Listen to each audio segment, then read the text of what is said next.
আসসালামু আলাইকুম। আজকে আমরা শিখব যে কিভাবে আমরা ফাইল হাইড করতে হয় বা ফাইলের ভিতরে যে ডকুমেন্টসগুলো আছে সেগুলো কিভাবে হাইড করতে হয়, হাইড করতে হয়।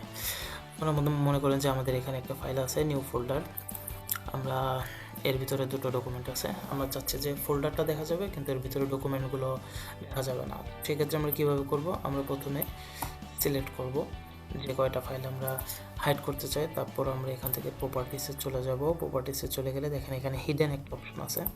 তো হিডেন অপশনটা সিলেক্ট করে অ্যাপ্লাই দিয়ে ওকে, তাহলে আমাদের এটা হাইড অপশনে চলে যাবে। তো আমরা এখান থেকে ভিউ অপশনে যে শো থেকে এখানে দেখেন হিডেন আইটেমস আছে, এটা আমরা আনচেক করে দিব। তাহলে আমাদের কি হলো, ডকুমেন্টসগুলো আমাদের হাইড হয়ে গেল। তো পরবর্তীতে আমরা যখন ঢুকবো, আমরা যদি দেখতে চাই তাহলে সেটা আমরা ভিউ অপশনে যাব, শোতে যাব, হিডেন অপশনে দিলে ক্লিক করলে তখন আমাদের ফাইলগুলো চলে আসবে বা ডকুমেন্টসগুলো শো করবে। আর আমরা যদি চাই যে আমাদের এরকম একটা ফোল্ডার আছে এবং পুরো ফোল্ডারটি আমরা হাইড অবস্থায় রাখতে চাই, তো সেটা আমরা কীভাবে করব?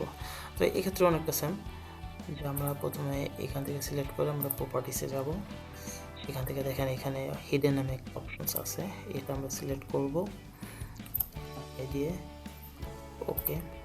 তাহলে দেখেন আমাদের এটা ঝাপসা হয়ে গেছে। ঝাপসা হয়ে যাচ্ছে মানে হইতেছে এটা এখন হাইডের অপশনে চলে গেছে। তারপর আমরা যদি এখানে পিসিতে যে ভিউ অপশনে যে হিডেন আইটেমস এটা আনচেক করে দিই, তাহলে দেখেন ফাইলটা দেখা যাবে না। এবং পরবর্তীতে যদি আমরা ফাইলটা দেখতে চাই তাহলে সেখান থেকে আমাদের আবার ঢুকতে হবে।